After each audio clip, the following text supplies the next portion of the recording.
Hello there, ladies and gentlemen, and welcome to the video reflection for everything that was the week of November 4th through 8th here in room 110. The good, bad, and the ugly, if you will.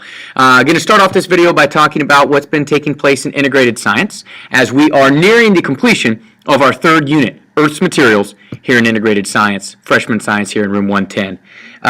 We're going to test on Unit 3 this upcoming Thursday and Friday, the 14th and 15th. And I'm excited to see how we do because for the most part, this unit went pretty well. We flowed and progressed through the unit on time, on schedule. And again, for the most part, the majority of our students embraced the process to a greater degree than they did with Unit 2 and are starting to figure some things out. We had 4 video lessons that we needed to watch prior to coming to class and been ready to discuss that material upon arriving to class. And again, the majority of the students had done so. One item that I started to do was hand out a little index card for students that did tell me they watched it, and they had to put down one specific item from that video that would ensure to me that I could tell that they had watched it. Okay, so one specific item, one specific feature, one special thing mentioned, seen, or heard of in the video that would then indicate to me that most certainly they had watched it. Some students still arrived with notes and WSQs, which is fantastic, meaning they're trying to be as efficient as possible to absorb as much from those videos prior to coming to class. So we've seen some good things with our freshmen in integrated science in regards to embracing the process of watching the videos and arriving to class ready to go. And the conversation inside of the classroom and the completion of the activities and the mineral and rock identification labs and completion of the quizzes has been higher, has been to a greater level for those students. And we've still got some that are refusing to embrace the process, be prepared, have homework done, and they're the ones that are struggling, and rightfully so. There's a correlation there. We'll see how this Unit 3 test goes, but hopefully by the end of the semester we've got buy-in from everyone. I continue to work with students both high achieving and not as high achieving right now to get them to go further. Okay, so it's all hands on deck. We're going to push and poke and prod everybody to a higher level, whether they're performing there or not. But for the most part, I've been pleased with how Unit 3 Earth's Materials has gone for our integrated science students. Each class period kind of had the same game plan. We had watched the video, we came in, we did a little practice worksheet to kind of spark our brains and fire our brains back up about that content. Students needed to complete it directed reading, so actually read the textbook, crazy concept there, read the textbook and complete a worksheet that went hand in hand with the textbook reading. And then inside of class we talked about that material. We tied in the practice worksheet and the directed reading and video discussion all at once to conquer the material and the major objectives for that day for that section, whether it be minerals, igneous rocks, sedimentary rocks, or metamorphic rocks. And then we actually did some identification. And I was pretty pleased with how that took place.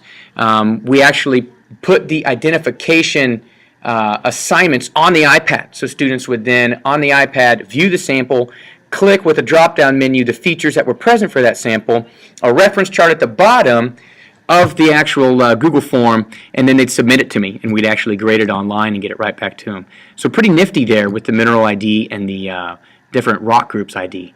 But things went well. I was pleased. Been pleased with the majority of the students in their performance with Unit 3, and hopefully that comes to fruition with solid test scores this Thursday and Friday. We did not get to a couple items, mainly a precipitation demonstration about how minerals and rocks can form from the evaporation of water or the precipitation of the solid from within a watery solution. And we also didn't really get to examine the uses like I wanted to. But for the most part, again, things went pretty well, and hopefully the test scores prove that with us being higher than average this Thursday and Friday. The next unit, we'll talk about that next week. On to biology. We just finished Unit 3 last week, the chemistry of biology. Because of our girls making it to state volleyball, we had a little adjustment in the schedule and finally got all those test scores in today. And we were about at average. 77% is what we averaged on the Unit 3 exam. For some students, the Google form portion bit them in the butt. For some students, it was the vocabulary portion. Either way, we shouldn't be having that because everything that was on the Google form portion of the test we had seen up until that point. We had seen those questions, all but 4 of them, 7 of them actually, 7 of the 39. And then everything for the vocab, it was verbatim from the Quizlet. program that was linked on the Unit 4 page. So we've talked about that inside of the classroom because it was our third test and we are now completely ingested into the process of the flipped classroom and watching videos and showing up prepared and completing things on our own time and it being our responsibility. I am now allowing for retakes once again and will from here on out. I wanted to get us to fully acclimated to the process before we did so, but the retake timeline has been established. Students have to talk to me by this Friday the 15th if they're interested in retaking. We'll come up with an action plan, and then we need to be having the retake completed by next Friday the 22nd. Again, I thought that we were going to be higher with the third unit. I thought we'd be higher. We weren't. And I guess we'll figure that out as I talk to the students that come in and we're interested in a retake. And again, a retake can be taken by anybody of any score. All right, so if you didn't pass, by all means, come on in. Let's retake that thing. If you got a 90 and wanted to get a 97, come on in. We'll retake that thing. It's not the exact same test.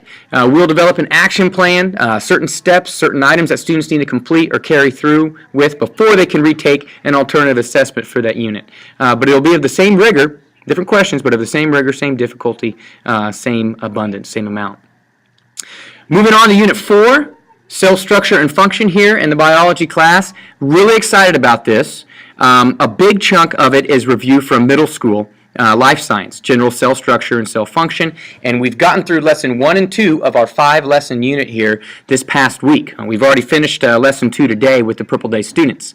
The major project that we're having that's going to be completed for this unit is the cell campaign, and I'm really excited about that. We've got students assigned a specific organelle, and they have to generate a campaign in support of keeping that organelle in the cell factory. So we use the cell factory analogy.